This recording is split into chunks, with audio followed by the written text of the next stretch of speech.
सब मदीने को गए हम रह गए, याद में आका किया आंसू बह गए।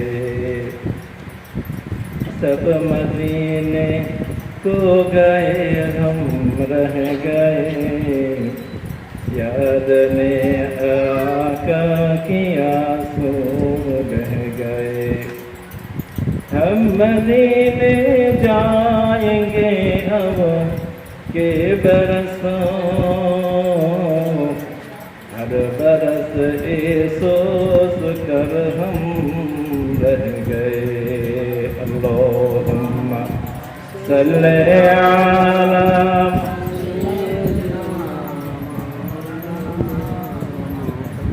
وعلى آل سيدنا।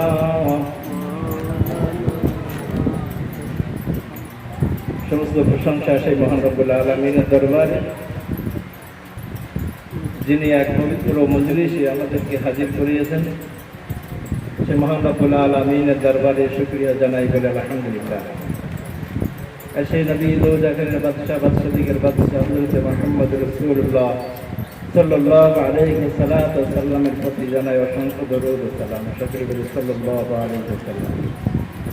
সম্মানিত ওলামা হযরত, আগত ভাই ও বাবাজিরা, আজকে আমরা উদ্দেশ্য নিয়ে এখানে হাজির হয়েছি, একটু সবরস্থানি দোয়া। তো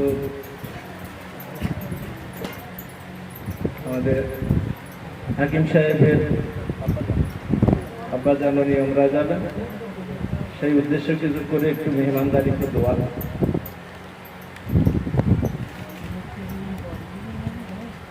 তো যারা আমরা হজ করার সমর্থ রাখি না, তো তারা আমরা উমরায় যাওয়ার জন্য যাদের সমর্থ আছে যাচ্ছে, বরকতের বিষয়ে যাবেন, ভালো কাজ আলহামদুলিল্লাহ। সবাই তার জন্য দোয়া করবেন, আমরাও দোয়া করি, তিনিও দোয়া করবেন আমাদের জন্য মক্কায় মদিনায়। আল্লাহ তখন কাজ দোয়া কবুল করবেন, তিনি ব্যতীত কেউ জানেন। এই জন্য আমরা একে অপরের জন্য সদা সর্বদা দোয়া করব। তো সেই উদ্দেশ্য নিয়ে দুটো একটা কথা আমরা আলোচনা করি।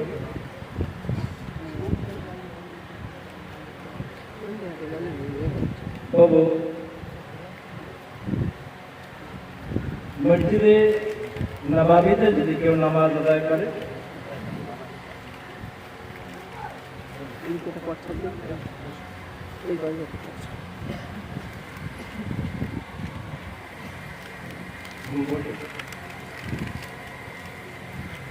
মসজিদে নবাবিতে কেউ যদি নামাজ আদায় করে,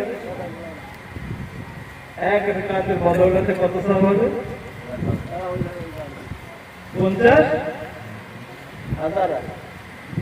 আর বাইতুল্লাহ কেউ যদি এক রাকাত পড়ে কত হবে? 1,00,000 রাকাত।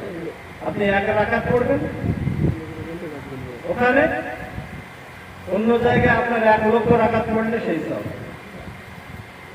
কত বরকতের জায়গা। এছাড়াও আল্লাহ বলছেন, ফামান হাজ্জাল বাইতা আও ইতামারা ফালা জুনাহা আলাইহি আন ইয়াতাওয়াফা। যারা তওয়াফ করলো, সাফা মারওয়া সাই করলো, আল্লাহ বলছেন তাদের জিন্দেগীর সমস্ত গুনাহ খাতা আমি মাফ করে দেব। এই বরকতময় জায়গায় যারা যেতে পারবেন সৌভাগ্য, যাদের যাওয়ার সামর্থ্য আছে যাদের, যাদের সামর্থ্য নেই তারাও চেষ্টা রাখবেন, আল্লাহ কবুল করে তারাও যেতে পারবেন। তার আগে একটা কথা বলি, দেখুন লক্ষ মানুষ গেল সবাই, কিন্তু কজনের হজ কবুল হবে, কজনের হজ মানে উমরা কবুল হবে সেটা কে জানে? আল্লাহ ছাড়া কেউ জানে না। তাহলে হজ উমরা, শুধু হজ উমরা না, আমাদের, আমরা মুসলমান, আমাদের যত ইবাদত আছে, এই ইবাদত কবুল হওয়ার তো একটা সিস্টেম আছে নাকি বলে? আমরা যে ইবাদত করবো এই কবুল হওয়ার জন্য একটা নীতি নিয়ম আছে। এখন কেউ যদি বলেন যে আমি হজের চেষ্টা সময় সেই সময় বা অন্য সময় কি হজ করলে হবে, ওমরা হবে হজ হবে, এটা হলো নির্দিষ্ট একটা নিয়ম কানুন আছে। আমাদের ইবাদতেরও নির্দিষ্ট একটা নিয়ম কানুন আছে। সেই নিয়ম কানুনের বাইরে যে আপনি যদি ইবাদত করেন ইবাদতটা হবে না, আল্লাহ নেবেন না। তো আমরা যারা মুসলমান পীর বুজুর্গ, বিশেষ করে আমরা যারা সুন্নাতুল জামাতের মতাদর্শী, যারা আমরা পীর বুজুর্গদের প্রতি শ্রদ্ধা করি, একটা কথা জেনে নেবেন, রাসূল সাল্লাল্লাহু আলাইহি সাল্লাম বলছেন মানব দেহের মধ্যে একটি বস্তুপিণ্ড আছে, ওইটা যদি পবিত্র হয় তার সমস্ত দেহটাই পবিত্র, আর ওইটা যদি নাপাক হয়, নাপাক থেকে যায়, তার সমস্ত দেহটাই নাপাক, সেটাই হলো পাক। নাকি আল্লাহ ইন্না ফিল জাসাদি মুদগাতুন ইযা সালাহাত সালাহাল জাসাদু কুল্লু ওয়া ইযা ফাসাদাত ফাসাদাল জাসাদু কুল্লু আলা হয়ে গেল। তো এটা হলো শুরু। আমার জীবন, আমি হজ করবো, উমরা করবো, সারা জীবনের এটা শুরু করতে হবে আপনার এখান থেকে। প্রথমে আপনাকে পবিত্র হতে হবে। ইবাদতের জন্য শর্ত হলো আপনার পবিত্র হতে হবে, কারণ আল্লাহ পবিত্র, পবিত্র আল্লাহ রাসূলও পবিত্র, একেবারে তার কাছে আপনাকে হতে গেলে আগে আপনাকে পবিত্র হতে হবে। আপনি যদি মনে করেন না আমার মতো করে করবো, এটা হবে, আল্লাহ নেবেন না। আপনি করবেন, এটা আলাদা কথা, কিন্তু আল্লাহ নেবেন না। যেমন দেখুন, আমরা নামাজ পড়ি, নামাজের আগে ওযু করি না? আপনি পবিত্র থাকলেও ওযু করতে পারবেন। আমরা যারা মুসলিম, আমরা কি অপবিত্র থাকি? আমরা তো পবিত্রই থাকি, তারপরেও আপনি আবার ওযু করতে হবে আপনাকে, কারণ ওই পবিত্রতায় নামাজ শুদ্ধ হবে না। যে পবিত্রতায় আমরা আছি, আমাদের পেশাব গায়ে লেগে নেই, আমাদের নোংরা গায়ে লেগে নেই, আমরা পবিত্র আছি, তারপরে আল্লাহ বলছেন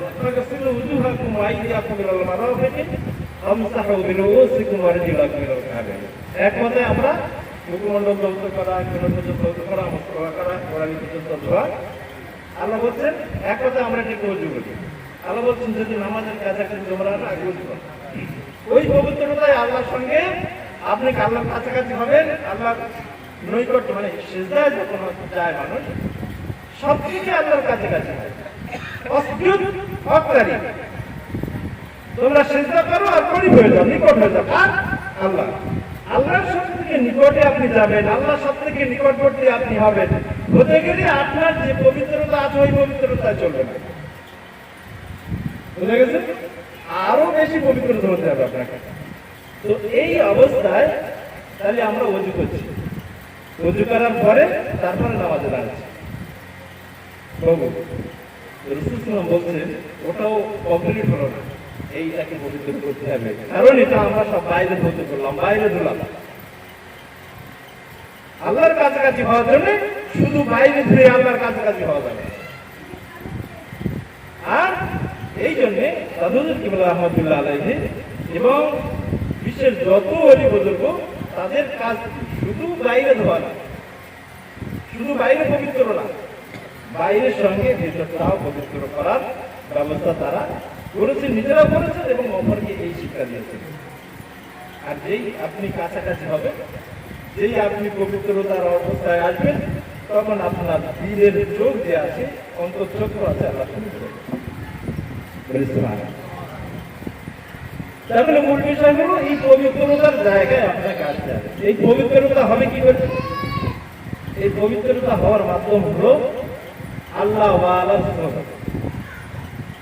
আপনার জীবনে আল্লাহ ওয়ালার সোহবত থাকে, তা নাহলে আপনি পবিত্রতা একে একাটা পাবেন না।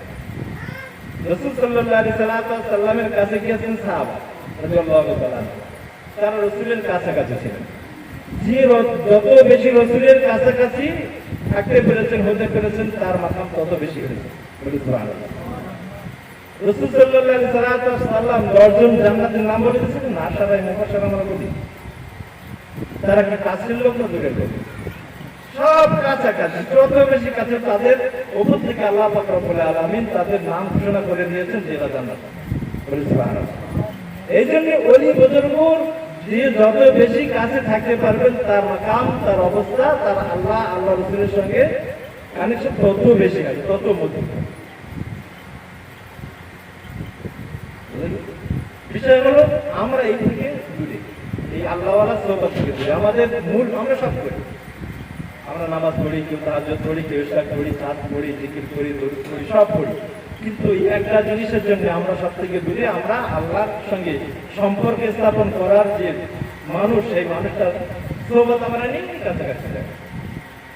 একটা জিনিস ভালো করে বোঝা, দাদুদের কেবলা রহমতুল্লাহ আলাইহির ৬ষ্ঠতম পুরস্কার পরে তার নাম মুস্তাফা মাদানী রহমতুল্লাহ আলাইহি।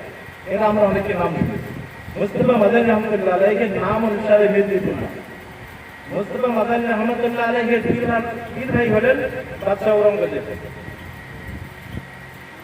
যে জায়গাটায় ওনার মাজার, ওই জায়গাটায় ঔরঙ্গজেবের কেবলা ছিল, সারা ভারতবর্ষের বাদশাহ। তো ঔরঙ্গজেব উনি পীর ভাই হিসেবে অর্থ দিয়েছিলেন ওনাকে। বিষয় হলো উনি বলেছিলেন যে আমার ৬ষ্ঠতম পুরুষ পরে একজন আসবেন আমার বংশের ভিতরে, যার দ্বারাই বাংলায় বিরাট আক্ষেপ করবে, সেটি বিরাট বিভিন্ন মাশাআল্লাহ এরা বলেছিলেন, ভবিষ্যৎবাণী করেছিলেন। বিষয় হলো বাবু, একটা জিনিস আমরা ভুল করি, আমরা শুধু মনে করি যে কেবলমাত্র আমরা আমাদের যে পশ্চিমবাংলায় বা আমাদের আসাম, বিহার, বাংলাদেশ যা আছে, এই মানুষগুলো আমরা ফুরফুরে শরীফে গিয়ে সামনে দেখতে পাই, কারণ দাদাদের কেন্দ্রের ক্ষেত্রে অনেক বেশি, যার কারণে তাকে মানুষ চেনে জানে বোঝে। যে এই একটা মানুষের ধারণা, বিশেষ কিছু মানুষের ধারণা আছে যে মনে হয় তিনি ছাড়া আর কেউ আল্লাহ বলা হবে না, মানে এনার কাছে ছাড়া অন্য জায়গায় গেলে আর কিছু হবে। এরকম কিছু মানুষের ধারণা, সেটা ভুল ধারণা। একটা জিনিস আমি বলি, দাদাদের কেন্দ্র রহমতুল্লাহ আলেম ছিলেন এবং মানে শিক্ষকতার যোগ্যতা অনেক বেশি ছিল, বেশি লম্বা চওড়া সময় নেই, তো সংক্ষেপ করে বলি। তো উনি রহমতুল্লাহ আলাইহির কাছে গেছেন, বুঝলেন তো, তার পীর হাজার রহমতুল্লাহ আলাইহি। আচ্ছা বলেন, মুস্তাফা মাদানী রহমতুল্লাহ তো পীর ছিলেন না? উনি মুজাদ্দিদ আল-ফিরজানি রহমতুল্লাহ আলাইহির ছেলে এবং খলিফা মাসুম বিল্লাহ রহমতুল্লাহ আলাইহির কাছে মুরিদ হয়েছিলেন মুস্তাফা মাদানী, ওনার ৬ষ্ঠতম পুরুষ। তাহলে ওনার ৬ষ্ঠতম পুরুষ পীর, তার ছেলে তো পীর হবে। সেই সূত্রে ৬ম পুরুষ আবু বকর সিদ্দিক রাদিয়াল্লাহু রহমতুল্লাহ আলাইহি এমনি তো পীর। কি বলে কালকে জবাব দরকার ছিল। আমরা অনেক কিছু ভুল বুঝা না। দেখুন, আমার জন্মগত অধিকার, আমি আমার বাপের ছেলে, আমার যা বাপের যা সম্পত্তি সব ভাগ পাবো, ঠিক না? এমনি পেয়ে যাবো। আর এমনি তাছাড়াও যেটা, এটা আমার বাপের ছেলে, মার ছেলে সব কোনো সম্পর্ক কাটবে না। এখানে মেহনত লাগবে, কি লাগবে? এখানে আমাকে নিজে তৈরি হতে, হাসিল করতে হবে, মেহনত করে নিতে হবে। বুঝে গেছে? যে নিতে পারবে আল্লাহ তার উপরে দয়া করবেন, তিনি হবে, বাকি জোর করে হবে না। মনে করুন সারা বিশ্বের ১০০ কোটি মানুষ, ১০০ কোটি মানুষকে একজনকে সবাই মিলে বাছাই করে যদি মনে করেন যে একে পীর করে দাও, দিলে পীর হবে? আর ১০০ কোটি মানুষই তারা পারে না, কিন্তু তিনি সাধনা, তিনি একটা জায়গা পুঁতে আল্লাহ তার উপরে রাজি খুশি, আল্লাহর বন্ধু তিনি, সব যদি বিগড়ে যায় তারপরেও তিনি আল্লাহর ওলি। সুবহানাল্লাহ। এই খাজালী রহমতুল্লাহ আলাইহির ৩৯ জন খলিফা, কতজন? এটা বসে আপনি লিখেছেন, কতজন? ৩৯ জন খলিফা।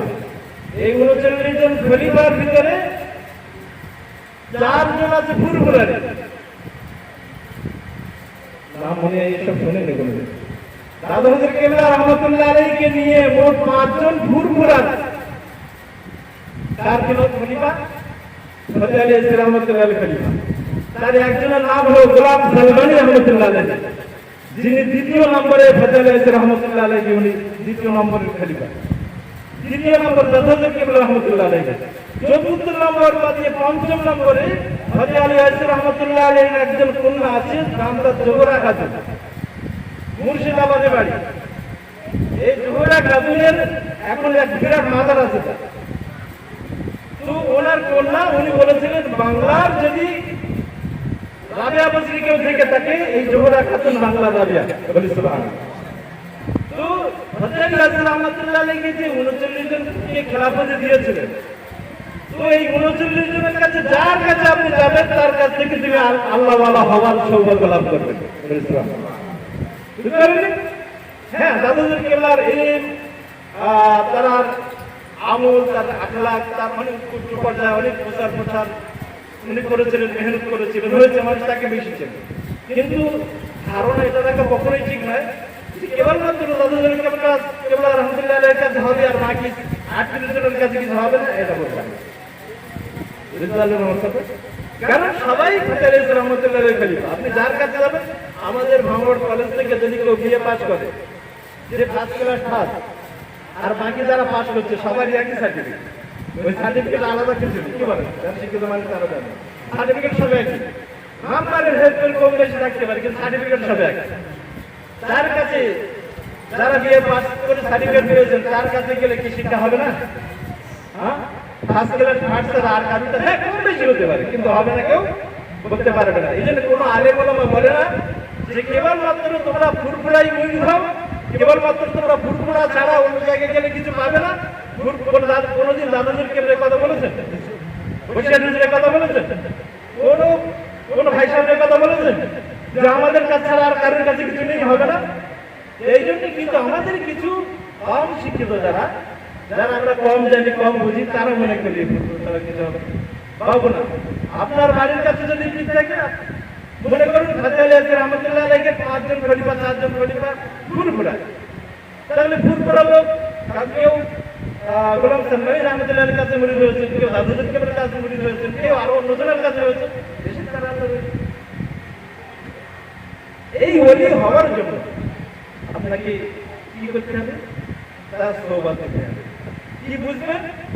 বৈশাখী লিখছেন, প্রাথমিক অবস্থায় সে যখন আল্লাহ জিকির করবে, তার তওবা থেকে তার এই মৃত কল, অপবিত্র কলব যেটা আছে, ওইটা শুদ্ধ হয়ে ওখান থেকে আল্লাহ জিকির জারি হবে। তাহলে মূল বিষয় হলো আমার এটাকে শুদ্ধ করে আল্লাহ জিকির জারি করা। এইটা যদি হয় তাহলে আপনি ইহকাল পরকালে আল্লাহর কাছে বেঁচে যাবেন। দাদুদের কেবলা রহমতুল্লাহ আলাইহি, মেজহুদ্দিন কেবলা রহমতুল্লাহ আলাইহিকে যখন মুরিদ করানোর পরে মাঝে মাঝে জিজ্ঞাসা করতেন যে বাবা কিছু বুঝতে পারছেন? তো উনি তখন ভাবতেন আবার বোঝার কি আছে, মুরিদ হয়েছে আবার কি বোঝার কি আছে। তো মাঝে মাঝে জিজ্ঞাসা করার পরে একদিন উনি বলছেন, ওনার জীবনীতে লেখা আছে যে একদিন আমি খাটে বসে আছি, আর হঠাৎ দেখি আমার এই কাল থেকে আল্লাহ জিকিরটা চলছে। বাবু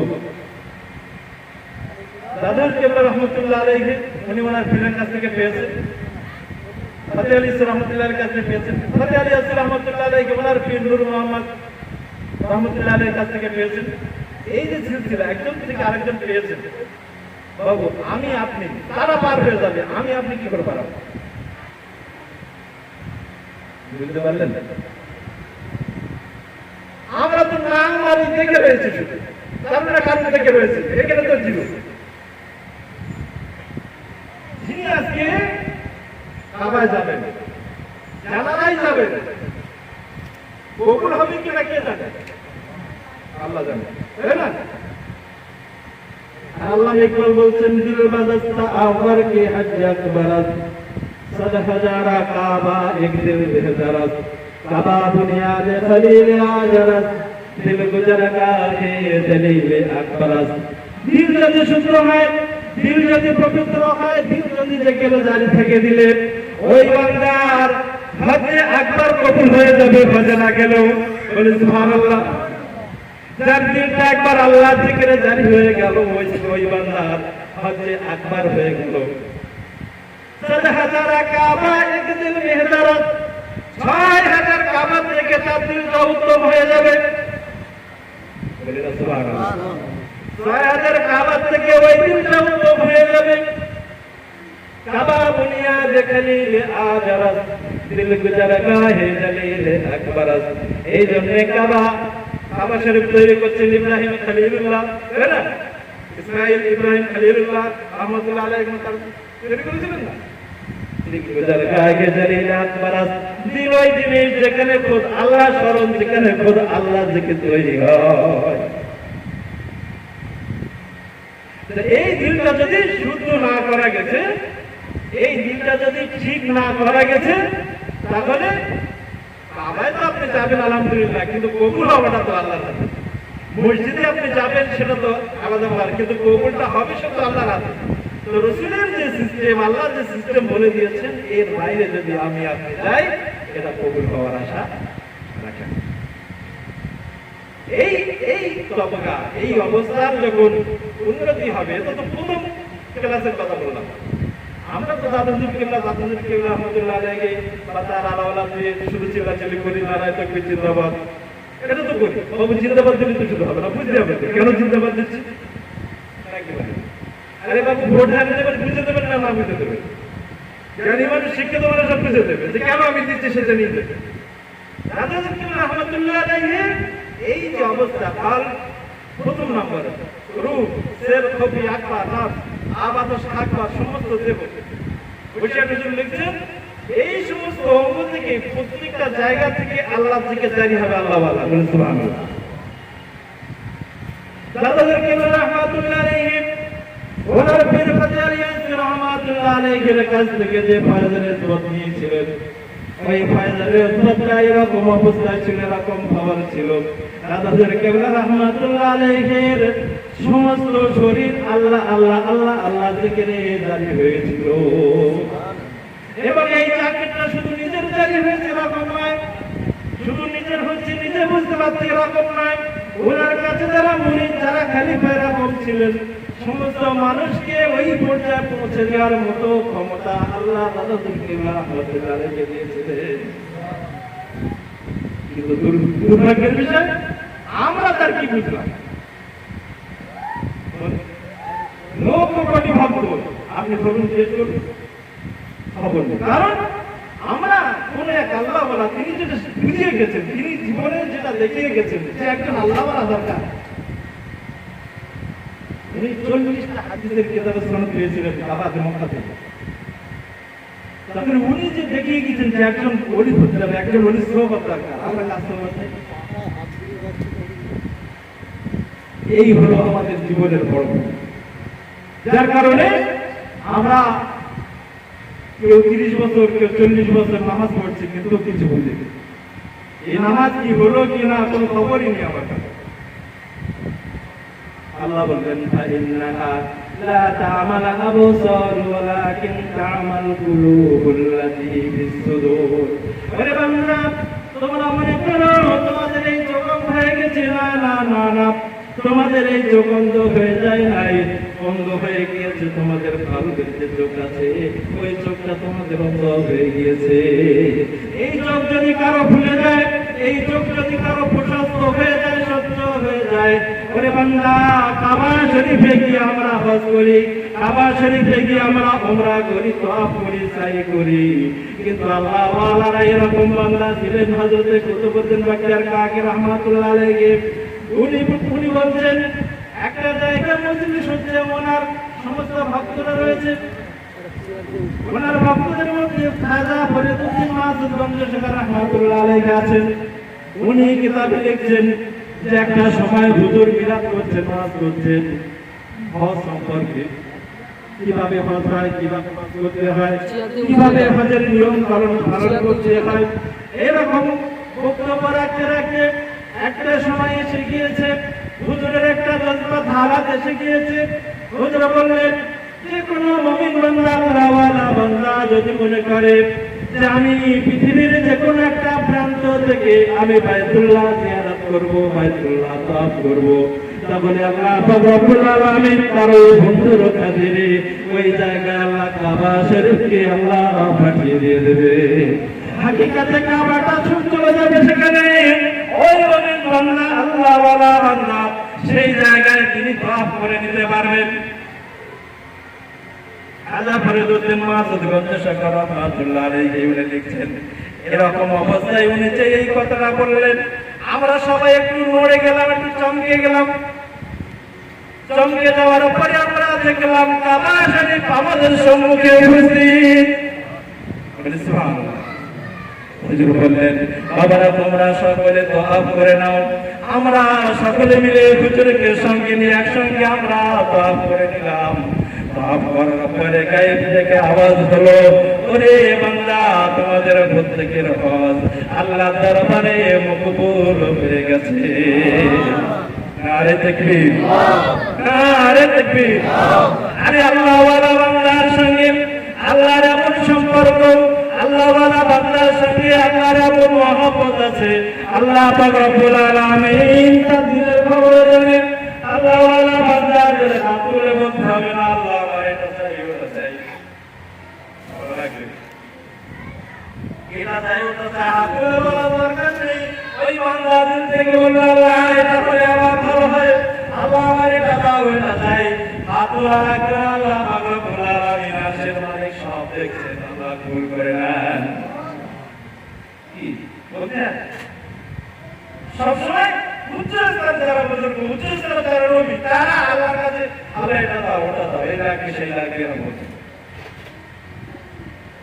তারা দেখুন ইব্রাহিম আলাইহিস সালাম নবী না, বিশেষ একজন নবী না, তো যখন আগুনে ফেলে দেওয়া হবে, বিরাট আগুন জ্বলছে, ইব্রাহিম আলাইহিস সালামকে ফেলে দেওয়া হবে, হাত পা বন্ধ দিয়ে ফেলে দেওয়া হবে। ফেরেশতারা hayran, আল্লাহ কি হচ্ছে আপনার উযু তো এখনই তো আগুনে ফেলে দেবে, ফেলে দেবে। ইব্রাহিম আলাইহিস সালাম কিছু বলছে না, কোনো জবাব বলছে না, চুপচাপ আছে। সমস্ত ফেরেশতারা পেরেশান। একটু বাদ ইব্রাহিম আলাইহিস সালামকে ওই অগ্নিকুণ্ডে ফেলে দেওয়া হবে। আল্লাহ পাকের দরবারে ফেরেশতারা বলছেন, আল্লাহ কি অবস্থা কি হবে, আপনি কিছু করছেন না কেন? আর ইব্রাহিম আলাইহিস সালাম তিনি কিছু বলছেন না। আল্লাহ বলেন ফেরেশতারা যাও, ইব্রাহিম কি বলে দেখো, তোমরা যাও। ইব্রাহিম আলাইহিস সালামের কাছে বরাবর ফেরেশতা এসে বলছেন যে হে আল্লাহ নবী, আপনি কি বলছেন না কেন, আপনি বলুন, আদেশ করুন, আমাদের যা লাগা আছে আমরা করে নিয়ে দিচ্ছি, এক সাথে মারিয়ে দেবে। ইব্রাহিম আলাইহিস সালাম ফেরেশতাদের বললেন, ও ভাই ফেরেশতারা শোনো, আমার যে অবস্থা, আমার যে হালাত, আল্লাহ দেখছেন কি দেখছেন না?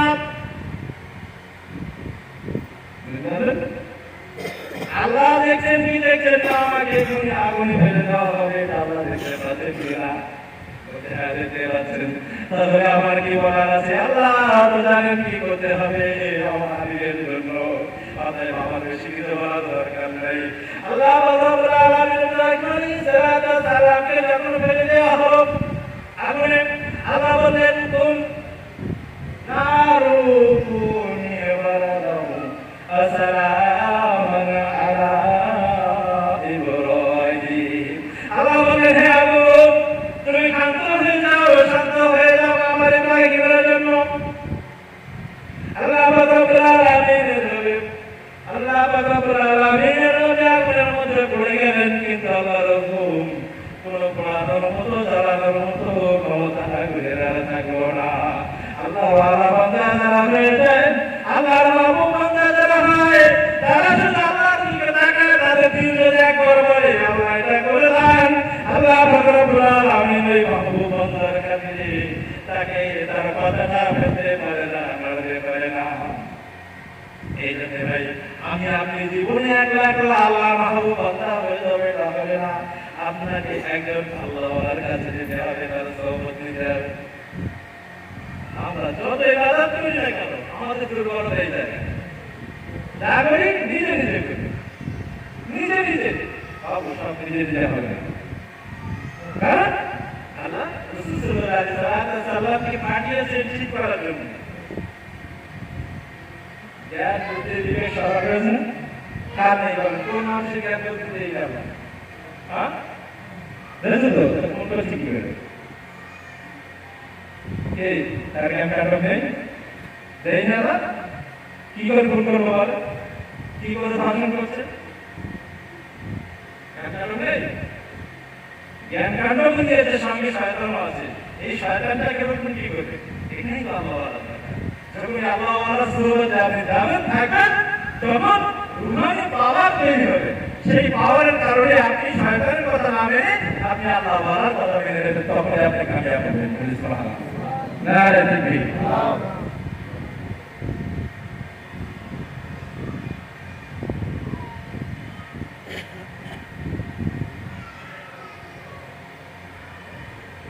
তো আল্লাহ রাব্বুল আলামিনের যে ইচ্ছা আমরা আল্লাহ ওয়ালা হই। কি দেখুন, আল্লাহ রাব্বুল আলামিনের ইবাদতের নদী কম আছে? হ্যাঁ, ইবাদত করার লোক ফেরেশতা কি কম আছে? লোক তো ফেরেশতা আছে, ইবাদত করছে না। তাহলে আল্লাহ মানুষকে পাঠাবেন কেন? ফেরেশতাদের সংসার নাই, ছেলে পেলে নাই, নাতি নাই, বিয়ে শাদী নাই, কিচ্ছু নাই। তাহলে তাদের কাজ কি? সর্বদা আল্লাহ থেকে দূরে থাকে, যে হুকুম আল্লাহ দিয়েছেন সেই হুকুমটাই পালন করে। আর মানুষের কি আছে? তার সংসার আছে, তার পরিবার বাচ্চা, তার চাষবাস, ব্যবসা বাণিজ্য, জামাই নাতি, বংশ, বিভিন্ন দশা আছে। আল্লাহ রাব্বুল আলামিন এই মানুষকে দুনিয়া এই জন্য পাঠালেন, দেখার জন্য যে বান্দা এত কিছুর পরেও সে আমাকে ভুলে যায় কিনা। বুঝতে পারেন? এত ঝামেলার মধ্যে সে আমাকে ভুলে যায় কিনা। যারা ভুলে যাবে তো তাদের বিপদ আছে, আর যারা ভুলবে না, এত পেরেশানির মধ্যেও আল্লাহর কথা তাদের মনে আছে, নামাজের টাইম নামাজটা তাদের খেয়ালে আছে, হারামটা হারামের জায়গায় বুঝে হারামটাকে নেয়, হারামটাকে বাদ দিয়ে দেয়। এত পরিশ্রম, এত দুঃখ, এত অশান্তির মধ্যেও সে আল্লাহ রাসূলকে বলে না, এটাই তো জান্নাতি। হ্যাঁ, আর যারা এটা ভুলে যাবে, কি ভুলে যাবে? হ্যাঁ, কি বলে 10,000 আর এরকম মনে হয় হারাম হালালের কথা কেন থাকে? ওই যার থাকবে না তার বাবা বলবো সেই জান্নাতের পথটা বেছে নিয়েছে। আর যার মনে থাকবে যে 10,000 হোক আর 1 লাখ হোক, এটা হারাম কি হারাম, হালাল হলে হাত বাড়াবে, হালাল না হলে হাত বাড়াবে না। আর আমরা বলেছি এই হারাম আর হালালের গলে বলি। আগে হারাম হালালের পর্যায়ে কম ছিল, এখন অনেক লাইন বার হয়েছে, মানে অনলাইনে উপার্জন করার অনেক লাইন এখন বার হয়েছে। পড়া বাদ দিলাম, তারপরে চোখ কান খোলা রেখে আপনাকে হালালটাকে নিতে হবে যদি বাঁচতে চান। কারণ আম্মা মান খাফা মাকাম রাব্বিহি ওয়া নাহা আন-নাফসা আনিল হাওয়া ফাইনাল জান্নাতা হিয়াল মাওয়া। আল্লাহ রাব্বুল আলামিন বলছেন, যারা আমার সম্মুখে দাঁড়ানোর ভয় করে, মাশাআল্লাহ ময়দানে আমার সম্মুখে তাদের দাঁড়িয়ে হিসাব দিতে হবে, এই হিসাব দেওয়াকে তারা ভয় করে, তাই তারা নিজের নাফসকে বলে, ওরে নাফস হারামের দিকে যাস না, খারাপের দিকে যাস না, ওরে নাফস তুই ভালো দিকে আয়, ভালো কাজ কর, খবরদার নোংরা পথে শয়তানি পথে যাস না। কিয়ামতের মাশাআল্লাহ ময়দানে আমাকে আল্লাহর সম্মুখে দাঁড়াতে হবে, এর জন্য আল্লাহ আমাকে হিসাব নেবে। এই বান্দা ভয় করে মাকাম রাব্বিহি, আল্লাহর সম্মুখে দাঁড়াবে, সে নাফসকে বারণ করে সমস্ত খারাপ কাজ থেকে বিরত থাকার জন্য। ফাইনাল জান্নাতা হিয়াল মাওয়া, আল্লাহ পাক রব্বুল আলামিন বলছে এরাই হবে জান্নাতি। ইসলাম আলাদা হবে। আমি আমার নাফসকে ছেড়ে দিয়েছি, আমি আমার প্রবৃত্তিকে ছেড়ে দিয়েছি, হারাম আসছে গেছি, হারাম আসছে চালিয়ে দিচ্ছি, হারাম হালাল আমার কাছে কোনো পার্থক্য নাই বাবু। আমি আমার জমিটাও করি, পরের জমিটাও বিভিন্ন ভাবে পরামর্শ করে নেওয়ার চেষ্টা। আমি রাজ্য বলছি যে আমার খেয়াল থাকে না, এটা আমার থেকে চলে যাচ্ছে কি না, শুধু মনে হচ্ছে এক বিগত পারলে এতটা গোদের হিসাব। কি বলে এক বিগত যদি বলে, যদি 100 ফুটো হয়, 100 দুগুণে 200 টাকা পাবে, এই 200 টাকা মানে 1 বছর হবে। সেটা আদায় করি। আর আল্লাহ বলছেন, আরে বান্দা না, এই যদি করিস না, তুই যদি নাফসের কথা শুনে করিস, নাফসকে কন্ট্রোল না করিস, আমার সম্মুখে তো দাঁড়াতে তোরা খাবার সাথে জাহান্নাম। সে জাহান্নাম এত কঠিন হবে, সে জাহান্নাম এত ভয়ঙ্কর হবে, আমাদেরকে আল্লাহ দেখানোর জন্য জাহান্নামের পর্দাটাকে তুলে দেবেন, খুলে দেবেন। আল্লাহ পাক রব্বুল আলামিন মাশাআল্লাহ বলেন, জাহান্নামে যারা যাবে, যাবে তো যাবে, সে তো কষ্ট একটা আলাদা। বাবু মা থেকে বা খেয়ে ফেলবে, এটা একটা কষ্ট, কিন্তু মার সামনে দেখলে যে ভয় লাগবে, সেটা আর এক কষ্ট।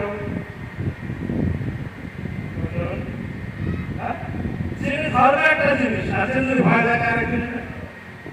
আল্লাহ পাক রব্বুল আলামিন জাহান্নামকে ছেড়ে দেবেন, ছেড়ে দেবেন মানে ৭০,০০০ জীবনকে জাহান্নামকে কিয়ামতের মাঠে তাদের পাশে মাঝে মৌকুফ করে দেবেন। যারা জাহান্নামে যাবে দেখো কি অবস্থা, কি হবে হালটা দেখার জন্য। এক একটা শিকলে ৭০,০০০ শিকল, এক একটা শিকলে ৭০,০০০